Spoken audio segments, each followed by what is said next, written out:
ఆస్మద్గురుభ్యో నమ శ్రీమాత్రే నమ. అమ్మవారి దివ్యపాద పద్మాలకు నమస్కారం చేసుకుంటే వీడియోలోకి వెళ్ళిపోదాం. ఇప్పుడు జూన్ 2 నుంచి గురుడు కర్కాటక రాశిలోకి వచ్చారు. అయితే ఇక్కడ అందరూ కూడా ఎదురు చూసేటటువంటి ప్రభుత్వ ఉద్యోగం, ముఖ్యంగా ప్రస్తుతం ప్రభుత్వ ఉద్యోగం నోటిఫికేషన్, టెట్కి నోటిఫికేషన్ పడింది. అలాగే డిఎస్సి కూడా రాబోతోంది. ప్రభుత్వ ఉద్యోగాలకి చాలా నోటిఫికేషన్స్ వచ్చాయి. వద్దన్నా కూడా కొన్ని రాసుల వాళ్ళకి ప్రభుత్వ ఉద్యోగం ఖచ్చితంగా వస్తుంది. అయితే అసలు వద్దన్నా కూడా ఏ రాసుల వాళ్ళకి ప్రభుత్వ ఉద్యోగం వస్తుంది, అలాగే ఈ సంవత్సరం ప్రభుత్వ ఉద్యోగం రావడానికి అవకాశం ఉన్నటువంటి రాసులు ఏంటి, ఏ రాశి వారు ఏ రకంగా ప్రయత్నం చేస్తే ప్రభుత్వ ఉద్యోగం వస్తుంది, వారు చేసుకోవాల్సిన పరిహారాలతో పాటు తీసుకోవాల్సిన జాగ్రత్తలు ఏంటి, అవన్నీ కూడా మనం ఈ వీడియోలో తెలుసుకుందాం. మామూలుగా మనకి ఒక ప్రభుత్వ ఉద్యోగం రావాలి అంటే మన జాతకంలో రవి బలం బాగుండాలి, గురుబలం బాగుండాలి, అలాగే శుక్రుడు బాగుండాలి. రవి బలం అన్నది ఎందుకు బాగుండాలి అంటే ఉన్నత ఉద్యోగం రావాలి, ఉన్నత పదవులు రావాలి, మనం ఉన్నతమైనటువంటి స్థాయికి ఎదగాలి, ఆధిపత్యం కలిగించేటటువంటి, పెత్తనం చేసేటటువంటి ఒక అధికారం కలిగినటువంటి ఉద్యోగం కావాలి అంటే దానికి ఖచ్చితంగా రవి బలం ఉండాలి. ఇక గురుబలం ఏం చేస్తుందంటే దానికి తోడుగా ఉండి పదవీ యోగాన్ని కలగచేస్తుంది, మనకు ఉన్నటువంటి సంపదని వృద్ధి చేస్తుంది. మరి శుక్రుడు కూడా బలంగా ఉంటే ఇంకా భేషుగ్గా ఉంటుంది. అంటే ప్రభుత్వ పదవులలో ఉన్నత స్థాయిని అంటే బాగా నిర్ణయించేటటువంటి అధికారం ఈ శుక్రుడికే ఉంటుంది. అయితే మనం ఎప్పుడైనా సరే మన జాతకంలో శని బలంగా ఉన్నాడు అనుకోండి, శని కూడా బలంగా ఉండాలి, శని భగవాను యొక్క అనుగ్రహం కూడా ఉండాలి. ప్రతి గ్రహము కూడా 7వ స్థానాన్ని చూస్తుంది, అది పక్క.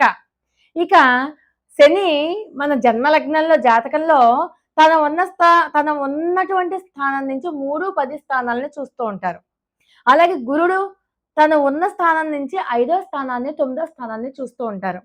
అలాగే కుజుడు తను ఉన్న స్థానం నుంచి 4వ స్థానాన్ని, 8వ స్థానాన్ని విశేషమైనటువంటి దృష్టితో చూస్తూ ఉంటారు. అలా చూసినప్పుడు మనకి ఖచ్చితంగా మంచి లాభం చేకూరుతుంది, అంటే గవర్నమెంట్ జాబ్ గ్యారంటీ. జ్యోతిష్ శాస్త్రంలో ఏముంటుందంటే శని బాగుండాలి.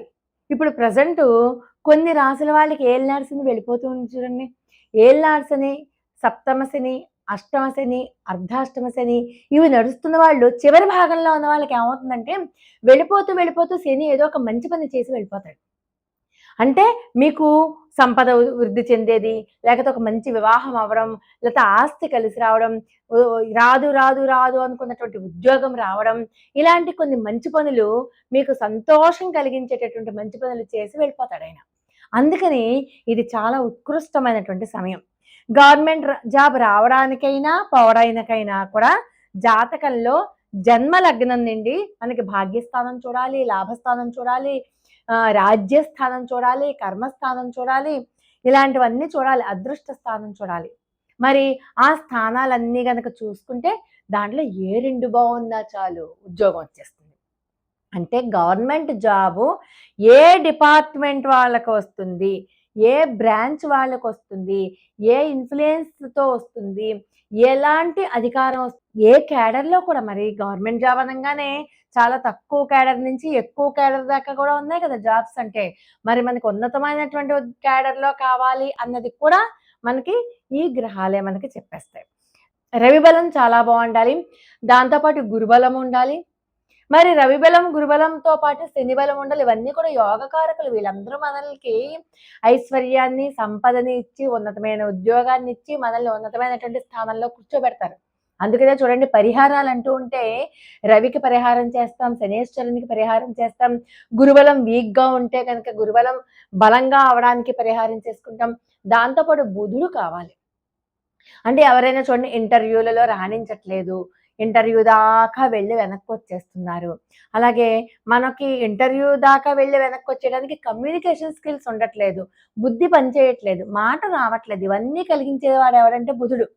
అందుకని మనకి కమ్యూనికేషన్ స్కిల్స్ బాగుండాలన్నా, ఇంటర్వ్యూలో చాలా బాగా సమాధానాలు చెప్పాలి అన్నా, వాళ్ళు అడిగినటువంటి ప్రశ్నలకి ఇక్కడ స్ఫురణ కావాలి అన్నా, బుద్ధి కావాలి అన్నా, బుద్ధితో పాటు మనకి సమాధానాలు చెప్పే వాక్చాతుర్యం ఉండాలి అన్నా, వీటన్నిటికీ మూలకారకుడు ఎవరంటే బుధుడు. అందుకనే ప్రతిరోజు కనుక విష్ణు సహస్రనామ పారాయణ చేస్తున్నట్లయితే, కనీసం వింటున్నట్లయితే, మీకు బుధుడికి సంబంధించిన ఏవైతే స్కిల్స్ మనకి లేవో, వేటి వల్ల అయితే మనం ఇంటర్వ్యూల నుంచి బయటికి వచ్చేస్తున్నామో అవన్నీ కూడా కలుగుతాయి. అందుకనే విష్ణు సహస్రనామాలు ప్రతిరోజు వినండి వినండి వినండి అని చెప్పడానికి కారణం కూడా అదే. బుధుడు కమ్యూనికేషన్స్ స్కిల్స్ డెవలప్ అవడంలో ఎక్కువ సహాయం చేస్తాడు. మరి మనం న్యూమరాలజీ ఇంతకు ముందు కూడా మనం చెప్పుకుందాం. న్యూమరాలజీ ప్రకారం కూడా, న్యూమరాలజీ ప్రకారంలో ఏ ఏ తేదీలలో పుట్టిన వాళ్ళకి ఎక్కువగా జాబ్స్ వచ్చే అవకాశం ఉంది అంటే, 1వ తారీఖు, 3వ తారీఖు, 7వ తారీఖు, 9వ తారీఖు, 5వ తారీఖు, అలాగే 10వ తారీఖు, 12వ తారీఖు, 6వ తారీఖు, 25వ తారీఖు, 21వ తారీఖు, 27వ తారీఖు, 30వ తారీఖు, 11వ తారీఖు, 20, 22 తేదీలు.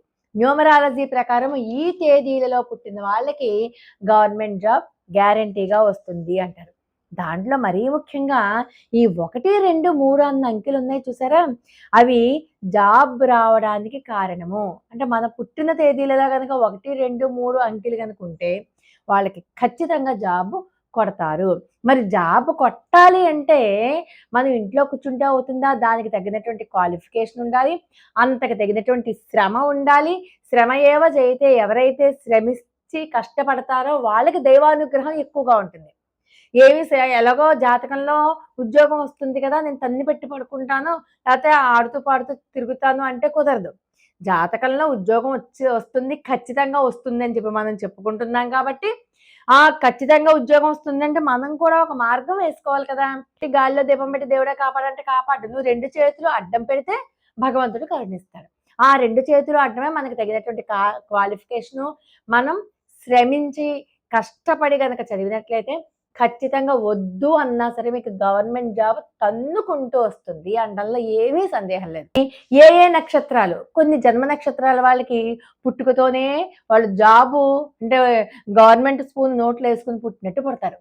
వాళ్ళు ఎవరంటే పునర్వసు, పుష్యమి, పుబ్బ, విశాఖ, ఉత్తరాషాఢ, ఉత్తరాభాద్ర, రేవతి, ధనిష్ట. గవర్నమెంట్ జాబ్కి రావడానికి అన్ని రకాలుగా వీళ్ళకి వద్దన్నా సరే ఈ నక్షత్రాలలో పుట్టిన వాళ్ళకి ఎక్కువ అవకాశాలు ఉన్నాయి. కాబట్టి వాళ్ళు సాధ్యమైనంత వరకు కూడా శ్రమిస్తే ఖచ్చితంగా డ్యామ్ షూర్ అనమాట. కొన్ని రాసుల పరంగా కూడా మనం చూసుకున్నట్లయితే సింహ, తుల, ధనుసు, మకర, కన్య, మిథున రాశుల వాళ్ళకి ఖచ్చితంగా జాబ్ వచ్చే అవకాశాలు ఉన్నాయి సామాన్యంగా.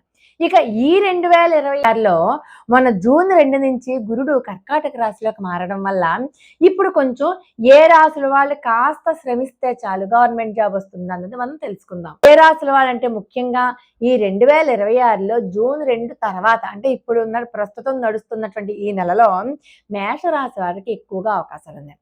ఎలాంటి అవకాశాలు తెలిసినా వీళ్ళకి ప్రభుత్వంలో కీలకమైన ఉన్నతమైనటువంటి పదవులు వస్తాయి. కాబట్టి వీళ్ళు ఎంత బాగా శ్రమిస్తే అంత మంచి ఉద్యోగం, శ్రమించే కొద్దీ ఉన్నతమైనటువంటి ప్రభుత్వ ఉద్యోగం వస్తుంది.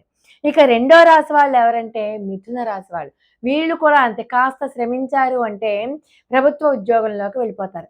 ఇక కర్కాటక రాశి వారైతే వాళ్ళకి రవి బలం ఉంది, గురు బలం ఉంది, శనేశ్వరుని యొక్క బలం ఉంది. ఈ 3 బలాల వల్ల వీళ్ళకి గవర్నమెంట్ జాబ్ ప్రయత్నం చేస్తే చాలు, వాళ్ళకి చాలా అంటే అది కూడా ముఖ్యమైనటువంటి గవర్నమెంట్ జాబ్, ఇన్ఫ్లుయెన్స్ ఉన్నటువంటి గవర్నమెంట్ జాబ్.